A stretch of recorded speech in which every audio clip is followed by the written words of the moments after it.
फैसलाबाद की यान मार्केट यानी सूतर मंडी के अंदर एक ही हफ्ते के अंदर दो खुदकुशियां, यानी दो लोगों ने सुसाइड किया फैसलाबाद यान मार्केट में, जो कि सबको पता है। जो भी फैसलाबाद से लोग मुझे देख रहे हैं और ख़ास तौर पे वो लोग जो यान मार्केट के हों, वो ये दोनों चेहरे लाजमी पहचानेंगे।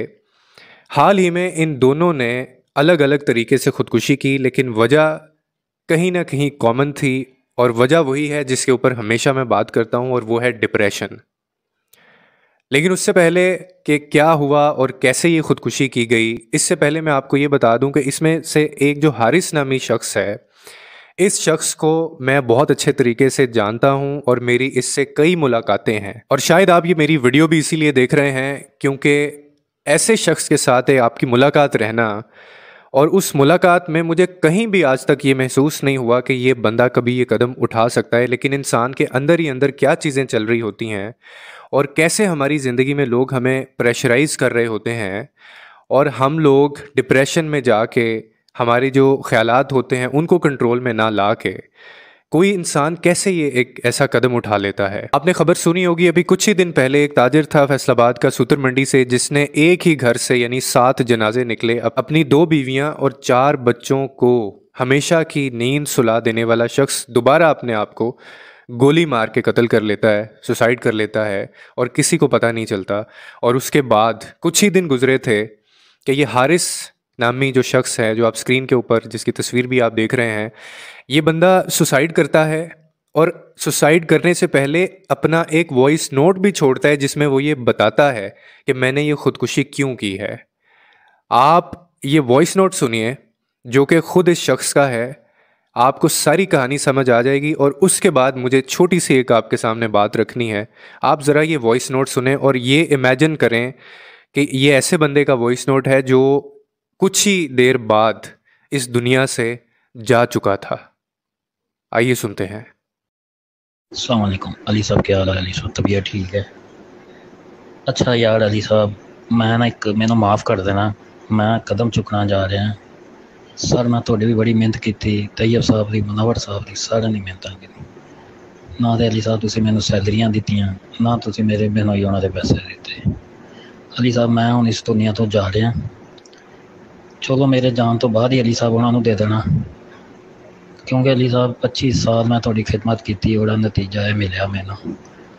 मैं अली साहब इन्नी थोड़ी मेहनत तरले घर, हुण अली साहब मेरे हालात ये आ गए हैं, मैं थोड़ी वजह अली साहब इस दुनिया तो जा रहा। हो सके तो अली साहब मैंने माफ़ कर देना। अब आप इस बेहिसी का अंदाज़ा कीजिए, और ये जो पैसे वाले लोग होते हैं, जो जिस अली का या तैयब का ये हारिस नाम ले रहा है, आप इस बंदे की बेबसी और मजबूरी का अंदाज़ा लगा सकते हैं कि किस लेवल पे जाके इसको प्रेशराइज़ किया जा रहा होगा कि उसकी अपनी तनख्वाह ना देने पर, और जो मुझे तफसीलात मिली हैं उसके मुताबिक कहा यह जा रहा है कि इसने तनख्वाह के अलावा बहुत सारे पैसे जो कि इसके बहनोई के पैसे थे, इसने इन्वेस्टमेंट के तौर पे अपने मालिक को दिए हुए थे, और वो इसके ये पैसे देने से इनकार कर रहा था। और ये अचानक से ख़ुदकुशी नहीं हुई, बल्कि मल्टीपल टाइम्स हारिस की तरफ से अपने मालिक जो था उसको इसने कहा कि मुझे मेरा गुजारा नहीं हो रहा, मेरा घर नहीं चल रहा, या जो मेरी तो तुमने तनख्वाह सो देर कर से देनी है वो आप दें, लेकिन जो मेरे अलग पैसे फंसे हुए हैं जो कि मेरे बहनोई के हैं वो कम अज़ कम आप मुझे दे दें। लेकिन उस बंदे ने इसको वो पैसे देने से इनकार कर दिया, और सुनने में ये आ रहा है कि इसके ऊपर दबाव इसलिए डाला जा रहा था। बाकी मुलाजमीन को तनख्वाहें मिल चुकी थी, लेकिन इसको इसलिए नहीं मिली थी क्योंकि ये भोला भाला सीधा साधा सा बंदा था। जैसे मैंने बताया कि मेरी इस बंदे से मुलाकात बहुत दफ़ा रही है, एंड आई वॉज शॉक्ड जब मैंने ये न्यूज़ सुनी, मैंने इसको कंफर्म किया तो मैं शॉक में चला गया था कि हारिस जैसा बंदा, या इससे किसी को क्या नुकसान हो सकता है, जो सिर्फ अपने काम से काम रखता था और अब कहीं पे काम करता है और वो सिर्फ अपनी तनख्वाह मांग रहा है मालिक से, और उसका मालिक उसको अपनी तनख्वाह तो क्या उसके जो दूसरे पैसे हैं वो देने के लिए भी तैयार नहीं है। बेशर्मी की और बेहसी की इंतहा है। इन लोगों को क्यों समझ नहीं आती कि इनके लिए ये मजाक हो सकता है, लेकिन इनकी जो तनख्वाहें होती हैं, सूतर मंडी में जितने लोग काम करते हैं, आप मुझे बताएं कि किसी का चूल्हा, किसी का घर जो है इस खर्चे में चल सकता है? नहीं चलता। लोग क्रेडिट पे चल रहे होते हैं, लोगों ने कर्ज लिए होते हैं ना जाने कहाँ कहाँ से। और ऐसी सूरत हाल में आप अगर अपने मुलाजमीन के पैसे ही वक्त पर नहीं दे रहे तो वो कैसे गुजारा करेंगे? अफसोस दर अफसोस है जो भी इसका मालिक होगा और वो क्या जवाब देगा इसकी फैमिली को, वो क्या जवाब देगा अगले जहान में जाके। 2 या 3 गालबन बच्चे थे हारिस के। इसकी बीवी को आप क्या कोई दिलासा, कोई तसल्ली दे सकते हैं? इसके बच्चों को क्या आप कोई यकीन या कोई दिलासा, कोई तसल्ली आप दे सकते हैं? इसके बाप को आप कोई यकीन, कोई दिलासा दे सकते हैं?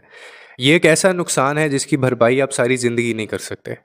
और आपके लिए शायद ये चंद पैसे थे, लेकिन वो किसी की ज़िंदगी ले गया।